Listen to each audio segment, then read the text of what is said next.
Hi, my name is Jason Ross from Responsible Wood, and we're here today in the Mary Valley in the Gympie Regional Council, where we will meet the Mary Valley Timbers, a hardwood processor that is a Responsible Chain of Custody member. Join with us as we tour their facilities and meet some interesting people. Thanks for catching up with us again today, Jason Fole from Mary Valley Timbers. Yep. Mary Valley Timbers obviously being a local hardwood processor based in the Mary Valley in close to Gympie. Yep. I guess really going through your history and so forth, it's quite interesting today looking at your history and where you sort of evolved from. So how long has Mary Valley been around and when was it created? We originated from around the 1920s. We're not quite sure exactly when it started, but I'd say it started as like a board mill or something, pretty much down on that site. Today we're going to have a bit of a walk around your beautiful premises here and have a look at the new mill that you've just commissioned recently. So How long has that new mill been around for? So we started commissioning the mill about 2 years ago. It's been running, but we started the project probably four to 5 years ago, as in cutting the site, building the shed.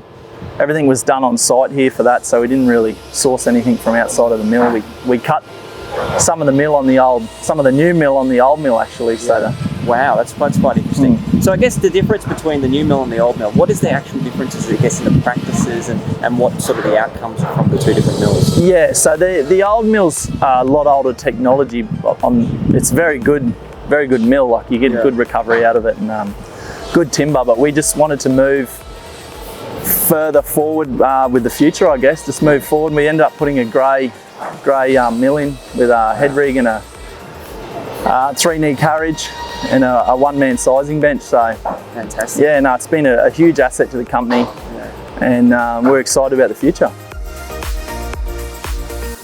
And what's the difference really in terms of production between the old mill only having that and the new mill? Has there been an additional amount that's sort of been generated? Yeah, so you'll get a lot of different variances between new mills depending on what we're cutting as far as species goes and what sort of timber there is in the orders. But we like to cut a lot more landscape in the old mill now and like the shorter length break timbers. Then we cut a lot of the longer timber and a lot of stock orders up on the new mill. So recovery wise, they're fairly similar, we would like to think, but the top mill can produce a lot more product in a shorter period of time, and it's not as physical on the human body. And that's very important as well. So looking at sort of, I guess, your products here, where do they go? So we've got three main outlets, which is our local suppliers and our local builders and just our everyday handyman, I guess, come in. We've got a nice little yard down there, they can come in and buy stuff. We like to supply locally, and we also got a very good Sunshine Coast market. We've got a good relationship with a timber yard, Gowanlee Timbers down there, and then we've got a really good Victorian market. We've got about 6 or 7 really good suppliers down there. We send roughly 36 tonne, nearly 40 weeks of the year, 45 weeks a year down to Victoria. So that keeps us busy. We find if locally or the sunny coast is slightly quiet, we've always got our Victorian market to fall back onto. So I guess the concept of forest stewardship and forest certification. I noticed when we came today that you're Responsibly Wood certified through the Chain of Custody scheme. What's your impression of forest certification and so forth? So as a younger sawmiller, my impression of forest certification and responsibly sourced timber is the future. I believe it's the future of our business and future of our quality products that we have. That I think if is done correctly, we can go a long time into the future. Fantastic. And some examples of some projects that have carried the Responsible Wood certification. So you mentioned before on the Sunshine Coast. So there's some examples of Sunshine Coast based projects that have carried a Responsible Wood claim. Yeah, so we've done some big projects from responsibly sourced timber. Examples are like the Noosa Boardwalk, stage 1 and stage 2. The Sunshine Coast Hospital was a huge one, and the Sunshine Plaza. That was another big one. That's all responsibly sourced timber, cut and milled on site. Yeah, fantastic. That's very exciting. So I guess Responsible Wood is the way of the future. Forest certification is the way of the future. Yeah.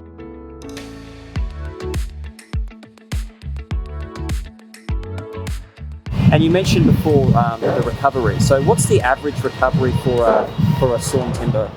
So with the 2 mills combined now, we're cutting roughly between 11 and 12,000 cube of round log a year. And we'd like to think we're cutting out at least 50%, if not more, with even cutting out down to pegs and just fence grade timber. So I reckon we're cutting between 5,000 and 6,000 cube of sawn a year at the moment. Fantastic. And you know, if timber that isn't actually used with the recovery, what's the byproduct for that? Where does that actually end up? Yeah, so 100% of timber that comes on this site is actually removed from this site in a positive way. Fantastic. So we cut a multitude of sawn timber, all different sizes. All our sawdust is sold to a local sawdust outlet, and then we've also got our waste product, which is also put into renewable energy and stuff like that down the track. So everything that comes on site is removed from site in a positive way. Now, with regards to timber, where do you source your timber from? Like, what type of forests? Where? So we get a multitude of forests. It can be from privately owned forests right through to forestry. Our forestry would probably contribute to 80% of our timber supply, which That's is the Queensland Department of Agriculture and Forestry. Yeah, Fantastic. yeah. That all is contributed to 80% of our supply, which keeps us going really, because without our logs, we're nothing. So you mentioned before, you look at, you know, what type of timber-based products do you sort of provide? So you mentioned before some fencing. Yep.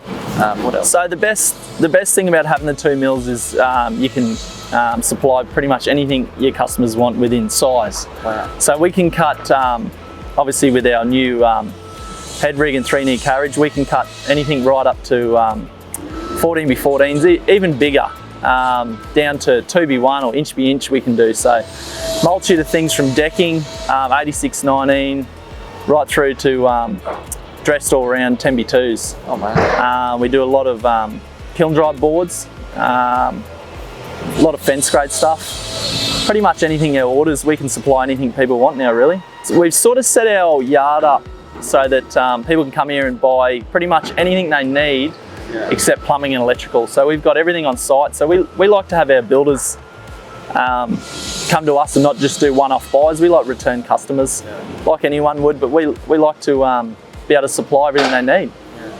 We are in Gympie, of course, or just in the Gympie Regional Council, and I guess, you know, does Gympie have a positive, I guess, wood encouragement policy? Are they positively trying to promote timber through their different building projects? I think so. I think Gympie has a huge outlet of a hardwood resource. Yeah. It's positioned perfectly for hardwood, local forestries and the outlay of the land and the natural species to this region. Yeah. So our most common species that we use is spotted gum, ironbark and blackbud is our most common, but we get a variety of yellow jacket, Gympie messmate, grey gum, blue gum, huge variety of timber.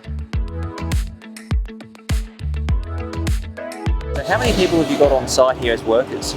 So we've roughly got on the site continuously about 24, 26 people, but we've probably got over 30 connected to the business in one way or another. We've got a huge outlook on our employees. We like to look after them. Like some examples are some boys have been here over 30 years all up. Yeah, so one of our benchmen's down the bottom mill, he's been here altogether over 30 years, and we like to look after our employees, and they are the future of our business. Huge training, whether it's workplace health and safety, right down to forklift licensing, chainsaw tickets. We do everything on site. We make sure all our employees are licensed up and adequate to use the machinery.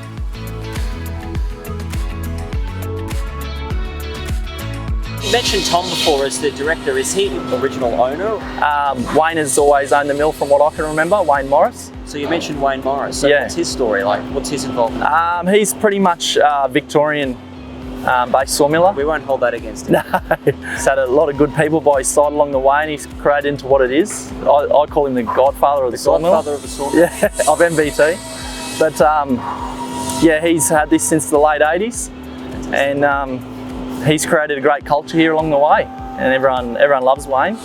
And then Tom, which is his son-in-law, has come into the mill, and he's taken it to the whole next level. So he's just sort of created what it is. And then Tom's the director of a company, Wayne's a owner, and I actually got offered a share in the mill, so I've bought into it as well. Yeah. So really, I guess when you look at the concept of Mary Valley Timbers, it's very much a cultural experience. Yes. In terms of its growth, has been around its people and associated with that as well. Yeah, very much so.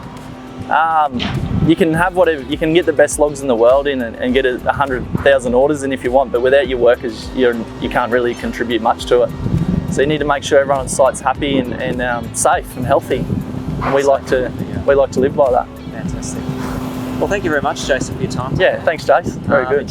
Enjoyed the conversation, and look forward to having a bit of a tour of the mill. Yeah, nice, mate. Cool. Thanks very much.